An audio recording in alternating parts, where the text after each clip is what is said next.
ಇಂದು ಬಹಳ ಮಹತ್ವದ ದಿನ. ಮೋದಿ ಪಟ್ಟಾಭಿಷೇಕಕ್ಕೀಗ ಕ್ಷಣಗಣನೆ ಶುರುವಾಗಿದೆ. ಸಂಜೆ 7:15ಕ್ಕೆ ಮೂರನೇ ಬಾರಿಗೆ ಪ್ರಧಾನಿಯಾಗಿ ನರೇಂದ್ರ ಮೋದಿ ಪ್ರಮಾಣ ವಚನವನ್ನ ಇಂದು ಸ್ವೀಕರಿಸುತ್ತಾರೆ. ಮೋದಿ ಜೊತೆ ಯಾರ್ಯಾರು ಪ್ರಮಾಣ ವಚನ ಸ್ವೀಕರಿಸಬಹುದು ಅನ್ನೋದೇ ಕುತೂಹಲ. ಸುಮಾರು 60 ಸಂಸದರು ಮೋದಿ ಜೊತೆ ಸಚಿವರಾಗಿ ಪ್ರಮಾಣ ವಚನ ಸ್ವೀಕರಿಸುತ್ತಾರಾ ಅಂತದೊಂದು ಸಾಧ್ಯತೆಗಳು ಕಂಡು ಬರ್ತಾ ಇದೆ. ಹಾಗಿದ್ರೆ ಮೈತ್ರಿ ಪಕ್ಷಗಳಿಗೆ ಎಷ್ಟು ಅವಕಾಶ ಲಭ್ಯ ಆಗಬಹುದು? 13 ಮಂತ್ರಿಮಂಡಲ ಮಿತ್ರ ಪಕ್ಷಗಳಿಗೆ ಹಂಚಿಕೆಯಾಗುವಂತಹ ಚಾನ್ಸಸ್ ಕಂಡು ಬರ್ತಾ ಇದೆ. ಆದರೆ ಪ್ರಮುಖ ಖಾತೆಗಳನ್ನ ತಮ್ಮಲ್ಲೇ ಉಳಿಸಿಕೊಳ್ಳೋದಕ್ಕೆ ಬಿಜೆಪಿ ಮುಂದಾಗಿದೆ. ಅಂದ್ರೆ ಗೃಹ, ಹಣಕಾಸು, ರಕ್ಷಣೆ, ವಿದೇಶಾಂಗ ಖಾತೆಗಳು ಇವೆಲ್ಲವೂ ಬಿಜೆಪಿ ಸಂಸದರಿಗೆ.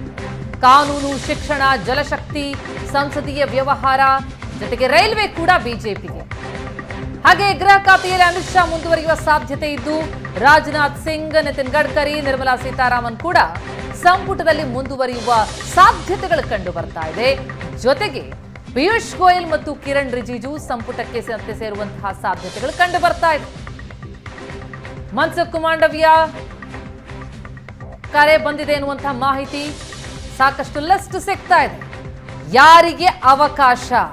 ಮೋದಿ ಜೊತೆ 60 ಸಂಸದರು ಸಚಿವರಾಗಿ ಪ್ರಮಾಣ ವಚನವನ್ನ ಸ್ವೀಕರಿಸುವ ಸಾಧ್ಯತೆಗಳು ಕಂಡು ಬರ್ತಾ ಇದ್ದು, ಮೋದಿ 3.0 ಪರ್ವ ಆರಂಭ ಆಗ್ತಾ ಇದೆ. ಇವತ್ತು ಸಂಜೆ 7:15ಕ್ಕೆ ಮೋದಿ ಪ್ರಮಾಣ ವಚನವನ್ನ ಸ್ವೀಕರಿಸಲಿದ್ದು, ರಾಷ್ಟ್ರಪತಿ ಭವನ ಸಜ್ಜಾಗಿದೆ. ಸಿದ್ಧತೆಗಳು ಹೇಗಿದೆ ಅನ್ನೋದರ ದೃಶ್ಯಗಳನ್ನ ನೋಡ್ತಾ ಇದ್ದೀವಿ. ಸಕಲ ಸಿದ್ಧತೆಗಳಾಗಿದೆ. ಗಣ್ಯಾತಿ ಗಣ್ಯರಿಗೆ ಆಹ್ವಾನ ಹೋಗಿದೆ. ವಿದೇಶಿ ಗಣ್ಯರು ಜೊತೆಗೆ ವಿಪಕ್ಷ ನಾಯಕರು ಆಹ್ವಾನವನ್ನು ಅವರಿಗೆ ಕೊಡಲಾಗಿತ್ತು. ಮೈತ್ರಿ ಪಕ್ಷದ 13 ಮಂದಿಗೆ ಸೇರಿದಂತೆ ಮೋದಿ ಜೊತೆ 60 ಸಂಸದರು ಸಚಿವರಾಗಿ ಪ್ರಮಾಣ ವಚನ ಸ್ವೀಕರಿಸುವ ಸಾಧ್ಯತೆ.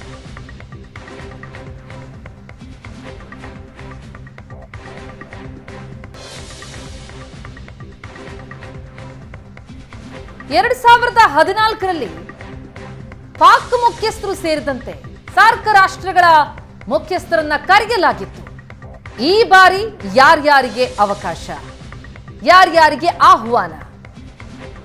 ಬಾಂಗ್ಲಾದೇಶ, ನೇಪಾಳ, ಶ್ರೀಲಂಕಾ, ಮಾಲ್ಡೀವ್ಸ್, ಭೂತಾನ್ ಇವರೆಲ್ಲ ಮುಖ್ಯಸ್ಥರಿಗೂ ಕೂಡ ಅವಕಾಶವನ್ನ ಕೊಡಲಾಗಿದೆ. ವಿದೇಶಿ ಗಣ್ಯರಿಗೆ ಅವಕಾಶ ಲಭ್ಯ ಆಗಿದೆ. ಶೇಖ್ ಹಸೀನಾ ಅವರಿಗೆ, ಥೇರಿಂಗ್ ತೊಗ್ಬೆಗೆ, ಪುಷ್ಪ ಕಮಲ್ ಅವರಿಗೆ ಅವಕಾಶ ಸಿಕ್ಕಿದೆ. ಪಾಕಿಸ್ತಾನ ಬಿಟ್ಟು ಉಳಿದೆಲ್ಲ ಸಾರ್ಕ್ ರಾಷ್ಟ್ರಗಳಿಗೂ ಕೂಡ ಅವಕಾಶ, ಆಹ್ವಾನ ಹೋಗಿದೆ. ಬಾಂಗ್ಲಾದೇಶ, ಭೂತಾನ, ನೇಪಾಳ, ಶ್ರೀಲಂಕಾ, ಮಾಲ್ಡೀವ್ಸ್ನ ಅಧ್ಯಕ್ಷರುಗಳಿಗೆ ಆಹ್ವಾನವನ್ನ ನೀಡಲಾಗಿದ್ದು, ಗಣ್ಯಾತಿ ಗಣ್ಯರು ಸಾಕ್ಷಿಯಾಗಲಿದ್ದಾರೆ ಐತಿಹಾಸಿಕ ಕ್ಷಣಕ್ಕೆ.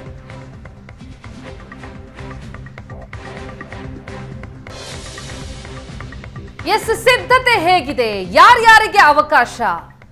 ಇವೆಲ್ಲವೂ ಕುತೂಹಲ ಮೂಡಿಸ್ತಾ ಇರುವಂತಹ ಸಂದರ್ಭದಲ್ಲಿ ಈ ಬಗ್ಗೆ ಡೀಟೇಲ್ಸ್ ಕೊಡೋದಕ್ಕೆ ದೆಹಲಿಯಿಂದ ನಮ್ಮ ಪ್ರತಿನಿಧಿ ಡೆಲ್ಲಿ ಮಂಜು ಸಂಪರ್ಕದಲ್ಲಿದ್ದಾರೆ. ಹಾಗೆ ನಮ್ಮ ನ್ಯೂಸ್ ಡೆಸ್ಕ್ ಇಂದ ಶಶಿ ಶೇಖರ್ ನಮ್ಮ ಜೊತೆ ನೇರ ಸಂಪರ್ಕದಲ್ಲಿದ್ದಾರೆ. ಮೊದಲಿಗೆ ಶಶಿ, ಈ ಬಾರಿ ಮೂರನೇ ಬಾರಿ ಪ್ರಧಾನಿಯಾಗಿ ಮೋದಿ ಪ್ರಮಾಣ ವಚನ ಸ್ವೀಕರಿಸುವಂತಹ ಸಂದರ್ಭ ಬಹಳ ಪ್ರಮುಖ ಮತ್ತು ಐತಿಹಾಸಿಕ. ಯಾರ್ಯಾರಿಗೆ ಅವಕಾಶ ಅನ್ನೋದು ಕುತೂಹಲ ಮೂಡಿಸ್ತಾ ಇದೆ. ಹಾಗಾಗಿ ಈಗ 60 ಸಂಸದರು ಸಚಿವರಾಗಿ ಮೋದಿಯೊಂದಿಗೆ ಪ್ರಮಾಣ ವಚನ ಸ್ವೀಕರಿಸಬಹುದು ಅನ್ನುವಂಥ ಮಾತುಗಳು ಕೇಳಿ ಬರ್ತಾ ಇದೆ. ಯಾರಿಗೆಲ್ಲ ಅವಕಾಶ ಸಿಗಬಹುದು? ಏನ್ ಮಾಹಿತಿ ಲಭ್ಯ ಆಗ್ತಾ ಇದೆ? ಪ್ರತಿಮಾ, ಜವಾಹರಲಾಲ್ ನೆಹರು ಅವರ ನಂತರ ಸತತವಾಗಿ 3 ಬಾರಿ ದೇಶದ ಪ್ರಧಾನಿಯಾದಂತಹ ಬೇರೆ ಉದಾಹರಣೆ ಯಾವುದೂ ಇರಲಿಲ್ಲ. ಆ ಉದಾಹರಣೆ ಇವತ್ತು ನರೇಂದ್ರ ಮೋದಿ ಆಗ್ತಾ ಇದ್ದಾರೆ. ಮೋದಿ 3ನೇ ಬಾರಿಗೆ ಸತತವಾಗಿ ರಾಷ್ಟ್ರಪತಿ ಭವನದ ಅದೇ ಗ್ರಾಂಡ್ ಸ್ಟೆಪ್ಸ್ ಮೇಲೆ ಇವತ್ತು ಪ್ರಮಾಣ ವಚನವನ್ನು ಸ್ವೀಕಾರ ಮಾಡ್ತಾರೆ. ಪ್ರಧಾನಮಂತ್ರಿಯಾಗಿ ಮುಂದಿನ 5 ವರ್ಷಗಳ ಕಾಲ ಈ ಸರ್ಕಾರ ಮುಂದುವರಿಯುತ್ತೆ ಅಂತ ಮಿತ್ರ ಪಕ್ಷಗಳು ಬೇಷರತ್ ಬೆಂಬಲವನ್ನು ಕೊಟ್ಟಿದ್ದಾವೆ. ನರೇಂದ್ರ ಮೋದಿ 3ನೇ ಬಾರಿ ಇವತ್ತು ಪ್ರಧಾನಿ ಆಗ್ತಾರೆ. ಮೊದಲ ಬಾರಿ ನರೇಂದ್ರ ಮೋದಿ ಪ್ರಧಾನಿಯಾದಾಗ ಎಲ್ಲ ಸಾರ್ಕ್ ರಾಷ್ಟ್ರಗಳಿಗೂ ಕೂಡ ಆಮಂತ್ರಣವನ್ನು ಕೊಟ್ಟಿದ್ರು. ಆ ಸಂಪ್ರದಾಯವನ್ನ ಮೋದಿ ಆರಂಭ ಮಾಡಿದ್ರು. ಆಗ ಪಾಕಿಸ್ತಾನದ ಪ್ರಧಾನಮಂತ್ರಿಗಳು ಕೂಡ ಕಾರ್ಯಕ್ರಮದಲ್ಲಿ ಭಾಗಿಯಾಗಿದ್ರು. ಆದರೆ 2019ರಲ್ಲಿ ಭಾರತ ಮತ್ತು ಪಾಕಿಸ್ತಾನದ ಸಂಬಂಧ ಹಾಳಾಯಿತು. ಆ ನಂತರದಲ್ಲಿ ಸಾರ್ಕ್ ರಾಷ್ಟ್ರಗಳೆಲ್ಲವನ್ನೂ ಕರೆದು ಪಾಕಿಸ್ತಾನವನ್ನ ದೂರ ಇಡುವಂತಹ ಪ್ರಕ್ರಿಯೆ ನಡೀತು. ಈ ಬಾರಿಯೂ ಕೂಡ ಎಲ್ಲ ಸಾರ್ಕ್ ರಾಷ್ಟ್ರಗಳಿಗೆ ಆಹ್ವಾನ ಕೊಡಲಾಗಿದೆ, ಆದರೆ ಪಾಕಿಸ್ತಾನವನ್ನು ಆಹ್ವಾನ ಮಾಡಿಲ್ಲ.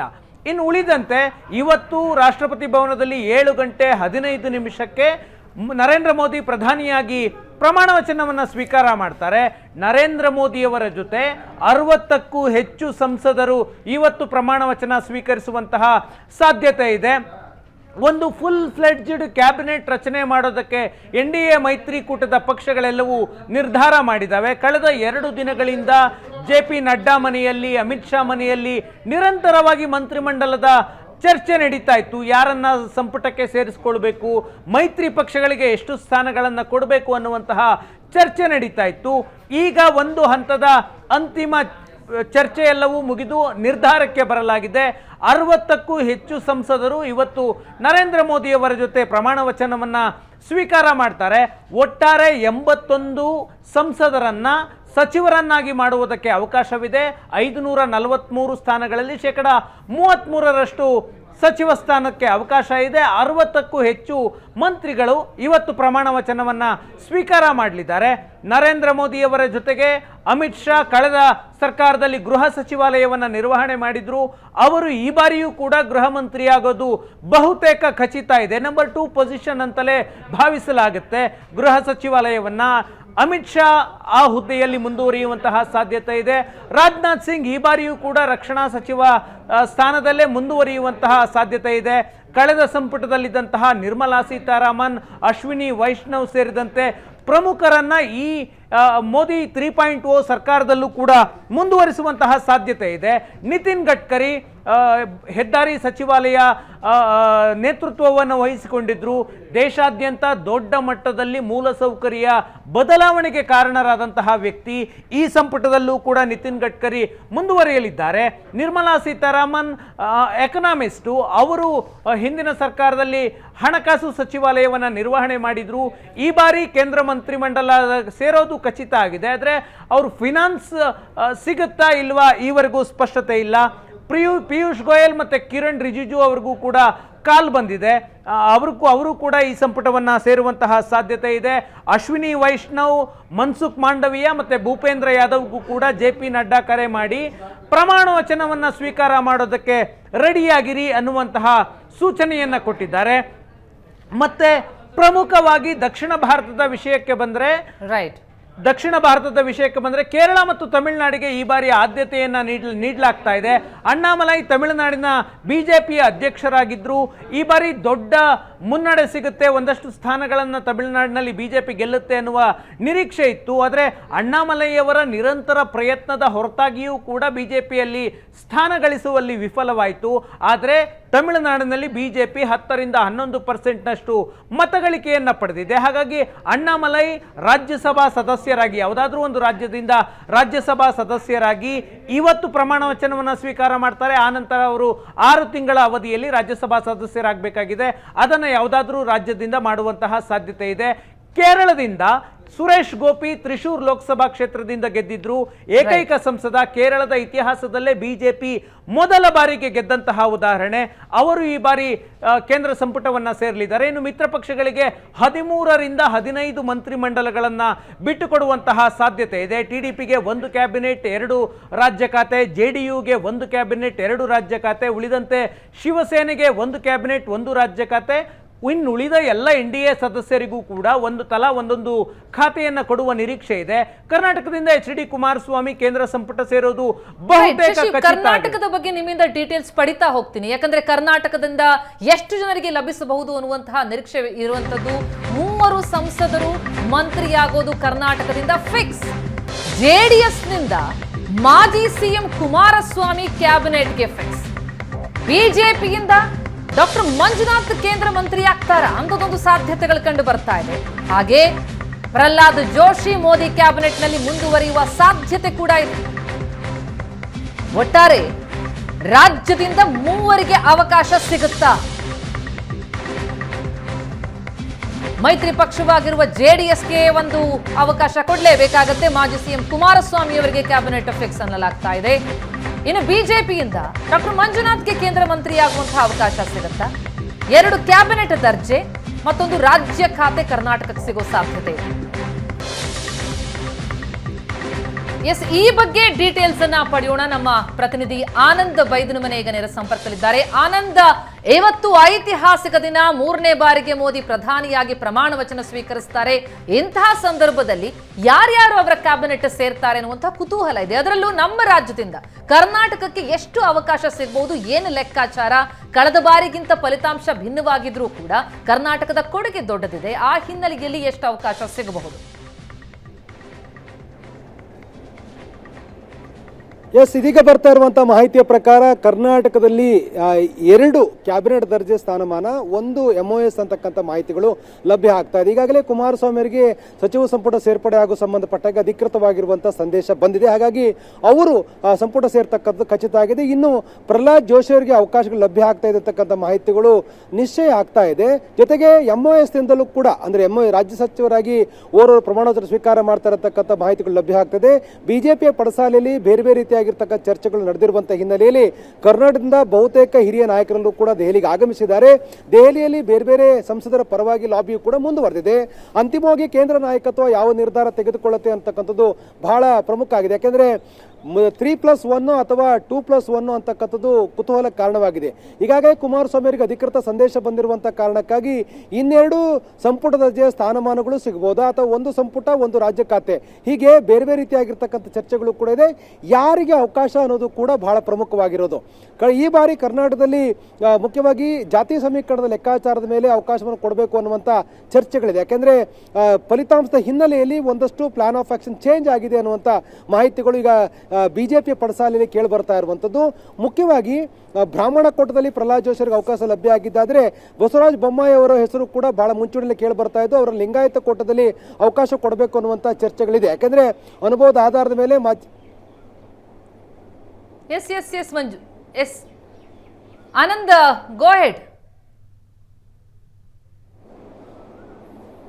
ಎಸ್, ಈಗ ಬರ್ತಾ ಇರುವಂತಹ ಮಾಹಿತಿಯ ಪ್ರಕಾರ ಪ್ರಹ್ಲಾದ್ ಜೋಶಿ, ಬಸವರಾಜ ಬೊಮ್ಮಾಯಿ ಅವರ ಹೆಸರು ಬಹಳ ಪ್ರಮುಖವಾಗಿ ಮುಂಚೂಣಿಯಲ್ಲಿ ಇದೆ. ಅಂತಿಮವಾಗಿ ಯಾವ ನಿರ್ಧಾರವನ್ನ ಕೇಂದ್ರ ನಾಯಕತ್ವ ಪ್ರಕಟ ಮಾಡುತ್ತೆ ಅನ್ನೋದು ಕೂಡ ಬಹಳ ಪ್ರಮುಖ ಆಗುತ್ತೆ. ಯಾಕೆಂದ್ರೆ ಎಲ್ಲವನ್ನೂ ಕೂಡ ಅಳೆದು ತೂಗಿ ನಿರ್ಧಾರ ತೆಗೆದುಕೊಳ್ಬೇಕಾಗಿರುವಂತಹ ಅನಿವಾರ್ಯತೆ ಇದೆ ಈ ಬಾರಿ. ಕಳೆದ ಬಾರಿ ಹಾಗೆ ಸಂಪುಟ ರಚನೆ ಸಂಬಂಧಪಟ್ಟ ಹಾಗೆ ಅಂದ್ರೆ ಕರ್ನಾಟಕ ಹೆಚ್ಚಿನ ಸ್ಥಾನಗಳಿದ್ದು 2 ರಾಜ್ಯಸಭಾ ಸದಸ್ಯರಿಗೂ ಕೂಡ ಅವಕಾಶ ಕೊಡಲಾಗಿತ್ತು. ಆದರೆ ಈ ಬಾರಿ ರಾಜ್ಯಸಭಾ ಸದಸ್ಯರಿಗೆ ಅವಕಾಶ ಸಿಗತ್ತಾ ಅನ್ನೋದು ಕೂಡ ಕುತೂಹಲ ಕಾರಣವಾಗಿದೆ. ನಿರ್ಮಲಾ ಸೀತಾರಾಮನ್ ಅವ್ರನ್ನ ಮುಂದುವರಿಸ್ತಾರೆ. ಅವ್ರನ್ನ ಮುಂದುವರಿಸಿದ್ರೆ ಅವ್ರನ್ನ ಕರ್ನಾಟಕ ಕೋಟ ಅಂತ ಹೇಳಿ ಕನ್ಸಿಡರ್ ಆದರೆ ಸಹಜವಾಗಿಯೇ ನಮ್ಮ ರಾಜ್ಯದ ಗೆದ್ದಿರ್ತಕ್ಕಂಥ 17 ಸಂಸದರಿಗೆ ಅನ್ಯಾಯ ಆಗುತ್ತೆ ಅಂತಕ್ಕಂಥ ಚರ್ಚೆಗಳು ಕೂಡ ಬಿಜೆಪಿಯ ಪಾಳ್ಯದಲ್ಲಿ ಇರ್ತಕ್ಕಂಥದ್ದು. ಹಾಗಾಗಿ ಕೇಂದ್ರ ನಾಯಕತ್ವ ಒಟ್ಟಾರೆ ರಾಷ್ಟ್ರದ ಚುನಾವಣಾ ಫಲಿತಾಂಶದ ಲೆಕ್ಕಾಚಾರ ಮತ್ತು ಕರ್ನಾಟಕದ ಚುನಾವಣಾ ಲೆಕ್ಕಾಚಾರ ಮತ್ತು ಪಕ್ಕದ ಮಹಾರಾಷ್ಟ್ರದಲ್ಲಿ ಆಗ್ತಕ್ಕಂಥ ಮುಂಬರುವ ದಿನಗಳಲ್ಲಿ ಆಗ್ತಕ್ಕಂಥ ಏನು ವಿಧಾನಸಭಾ ಚುನಾವಣೆ ಮತ್ತು ಈಗ ಗೆದ್ದಿರ್ತಕ್ಕಂಥವ್ರ ಪೈಕಿ ಮಾಜಿ ಮುಖ್ಯಮಂತ್ರಿಗಳು ಗೆದ್ದಿರುವಂಥದ್ದು ಮತ್ತು ಹಿರಿಯರಿಗೆ ಅವಕಾಶಗಳು 4 ಬಾರಿ ಗೆದ್ದಿರ್ತಕ್ಕಂಥವರು ಕೂಡ ಇದ್ದಾರೆ. PC ಮೋಹನ್, ರಾಘವೇಂದ್ರ ಅಂತಕ್ಕಂಥ ಪ್ರಮುಖರು ಕೂಡ ಗೆದ್ದಿದ್ದಾರೆ. ಅವ್ರಿಗೆ ಅವಕಾಶ ಕೊಡಬೇಕಾ, ಅವ್ರಿಗೆ ಯಾವ ಕೋಟದಲ್ಲಿ ಕೊಡಬೇಕು, ಇವೆಲ್ಲವೂ ಕೂಡ ಚರ್ಚೆ ಆಗ್ತಾ ಇದೆ. ಅಂತಿಮವಾಗಿ ಕೇಂದ್ರ ನಾಯಕತ್ವ ಇನ್ನು ಕೆಲವೇ ಹೊತ್ತಿನಲ್ಲಿ ಅಧಿಕೃತವಾದಂತಹ ಸೂಚನೆ ಕೊಡೋದಿದೆ. ಹಾಗಾಗಿ ಎಲ್ಲರೂ ಕೂಡ ಕಾದು ಕುಳಿತಿದ್ದಾರೆ. ಯಾರು ಕೂಡ ಅಧಿಕೃತವಾಗಿ ಇನ್ನು ಸಂದೇಶವನ್ನು ಪಡ್ಕೊಂಡಿಲ್ಲ. ಕುಮಾರಸ್ವಾಮಿ ಒಬ್ಬರನ್ನ ಹೊರತುಪಡಿಸಿದ್ರೆ ಯಾರಿಗೂ ಕೂಡ ಅಧಿಕೃತವಾಗಿರುವಂತಹ ಸಂದೇಶ ಬಂದಿಲ್ಲ. ಕುಮಾರಸ್ವಾಮಿ ಅವರು ಕೂಡ ತಮಗೆ ಸಂದೇಶ ಬಂದಿರುವುದನ್ನು ಕನ್ಫರ್ಮ್ ಮಾಡಿದ್ದಾರೆ ಮತ್ತು ಪ್ರಮುಖವಾಗಿ ಕೃಷಿ ಖಾತೆ ಬೇಕು ಅಂತಕ್ಕಂಥ ರೀತಿಯಲ್ಲಿ ಅಭಿಪ್ರಾಯವನ್ನು ಕೂಡ ವ್ಯಕ್ತಪಡಿಸ್ತಾ ಇದ್ದಾರೆ.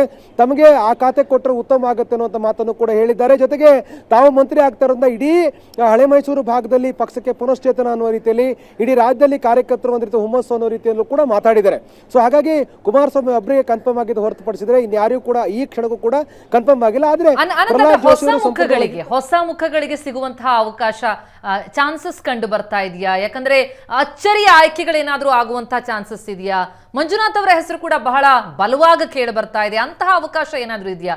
ಜಾತಿ ಲೆಕ್ಕಾಚಾರ ನೋಡಿದ್ರೆ ಸಿಗುವ ಸಾಧ್ಯತೆಗಳು ಕಡಿಮೆ ಅನ್ಸುತ್ತೆ. ಆದ್ರೆ ಹೊಸ ಅವಕಾಶ, ಹೊಸ ಪ್ರತಿಭೆಗಳಿಗೆ ಅಚ್ಚರಿಯ ಆಯ್ಕೆ ಅಂತ ಹೋಗೋದಾದ್ರೆ ಯಾರಿಗೆ ಸಿಗಬಹುದು ಅಂತ? ಎಸ್, ಮಂಜುನಾಥ್ ಅವರಿಗೆ ಅವಕಾಶ ಕೊಡಬೇಕು ಅನ್ನುವಂಥ ರೀತಿಯಲ್ಲಿ ಒತ್ತಾಯ ಕೂಡ ಕೇಳಿ ಬಂದಿತ್ತು. ಯಾಕೆಂದರೆ ಚುನಾವಣಾ ಪ್ರಚಾರ ಸಂದರ್ಭದಲ್ಲಿ ಅವರು ಆರೋಗ್ಯ ಮಂತ್ರಿ ಆಗ್ತಾರೆ ಅನ್ನುವಂಥ ಒಂದು ಕ್ಯಾಂಪೇನ್ ಕೂಡ ಮಾಡಲಾಗಿತ್ತು. ಡಾಕ್ಟರ್ ಮಂಜುನಾಥ್ ಅವರ ಪರವಾಗಿ ಕುಮಾರಸ್ವಾಮಿ ಅವರು ಕೂಡ ಬ್ಯಾಟಿಂಗ್ ಅನ್ನು ಮಾಡಿದ್ದಾರೆ. ಹಾಗಾಗಿ ಅವರ ಪರವಾಗಿ ಕೇಂದ್ರ ಬಿಜೆಪಿ ನಾಯಕತ್ವ ಯಾವ ನಿರ್ಧಾರ ತೆಗೆದುಕೊಳ್ಳುತ್ತೆ ಅನ್ನೋದು ಕೂಡ ಪ್ರಮುಖ ಆಗಿದೆ. ಯಾಕಂದರೆ ಅಕ್ಕಪಕ್ಕದ ಲೋಕಸಭಾ ಕ್ಷೇತ್ರಗಳಿಗೆ ಮತ್ತು ಒಂದೇ ಸಮುದಾಯಕ್ಕೆ ಸೇರಿರ್ತಕ್ಕಂಥವ್ರಿಗೆ ಅವಕಾಶಗಳು ಕೊಡುವ ಸಾಧ್ಯತೆಗಳು ತೀರಾ ಕಡಿಮೆ. ಆದರೆ ಮಂಜುನಾಥ್ ಅವರ ಹೆಸರು ಕೂಡ ಪ್ರಮುಖ ಕೇಳಿ ಬರ್ತಾ ಇದೆ. ಹಿರಿಯ ಸಂಸದರಾಗಿರ್ತಕ್ಕಂಥ PC ಮೋಹನ್ ಅವರು ಎಲ್ಲ ಒಂದ್ ಕಡೆ ಅವಕಾಶ ಪಡಿತಾರಾ ಅನ್ನುವಂಥ ಚರ್ಚೆಗಳು ಕೂಡ ಇದೆ. ಈಗಾಗಲೇ ಗೋವಿಂದ ಕಾರಜೋಳ ಹೆಸರು ಕೂಡ ಕೇಳಿ ಬಂದಿದೆ. ದಲಿತ ಕೊಟ್ಟಡಿ ರಮೇಶ್ ಜಿಗಜಿಣಗಿ ಅವರ ಹೆಸರು ಇದೆ. ಯಾಕಂದ್ರೆ 7 ಬಾರಿ ಗೆದ್ದಿರ್ತಕ್ಕಂಥ ಹಿರಿಯ ಸಂಸದರವರು. ಹಾಗಾಗಿ ಎಲ್ಲ ಒಂದ್ ಕಡೆ ದಲಿತ ಎಡ ಏನಿದೆಯಾ ಈ ಸಮುದಾಯಕ್ಕೆ ಅವಕಾಶ ಕೊಡ್ತಕ್ಕಂದ್ರ ಬಗ್ಗೆ ಕೂಡ ಚರ್ಚೆ ಇದೆ. ಹಾಗಾಗಿ ಎಲ್ಲವನ್ನೂ ಕೂಡ ಕೇಂದ್ರ ನಾಯಕತ್ವ ಅಳೆದು ತೂಗಿ ತೀರ್ಮಾನ ತೆಗೆದುಕೊಳ್ಳುತ್ತೆ ಅನ್ನುವಂಥ ಮಾಹಿತಿಗಳಿದೆ. ಆದ್ರೆ ಹೊಸ ಮುಖಗಳ ಪೈಕಿ ಸಹಜವಾಗಿ ಯಡಿಯೂರವರಿಗೆ ಅವಕಾಶಗಳು ಈ ಬಾರಿ ಇಲ್ಲ ಅನ್ನುವಂಥದ್ದು ಸ್ಪಷ್ಟ ಆಗಿದೆ. ಇನ್ನು ಬಹುತೇಕ ತೇಜಸ್ವಿ ಅವರ ಹೆಸರು ಕೂಡ ಕೇಳಿ ಬಂದಿದ್ರು ಕೂಡ ಎಲ್ಲ ಒಂದ್ ಕಡೆ ಈ ಕೋಟಾ ಲೆಕ್ಕಾಚಾರದಲ್ಲಿ, ಜಾತಿ ಸಮೀಕರಣ ಲೆಕ್ಕಾಚಾರದಲ್ಲಿ ತೇಜಸ್ವಿ ಅವರಿಗೆ ಅನ್ಯಾಯ ಆಗುತ್ತೆ ಅನ್ನುವಂಥ ಮಾತುಗಳು ಕೂಡ ಪಕ್ಷದ ಪಡಸಾಲೆ ಇರುವಂತದ್ದು. ಹಾಗಾಗಿ ಇನ್ನು ಕೆಲವೇ ಹೊತ್ತಲ್ಲಿ ಗೊತ್ತಾಗುತ್ತೆ ಯಾರು ಸಂಪುಟದ ಒಳಗಿರ್ತಾರೆ, ಯಾರು ಇರಲ್ಲ ಅಂತಕ್ಕಂಥದ್ದು. Yes thank you so much Anand ತಮ್ಮೆಲ್ಲ ಮಾಹಿತಿಗೆ.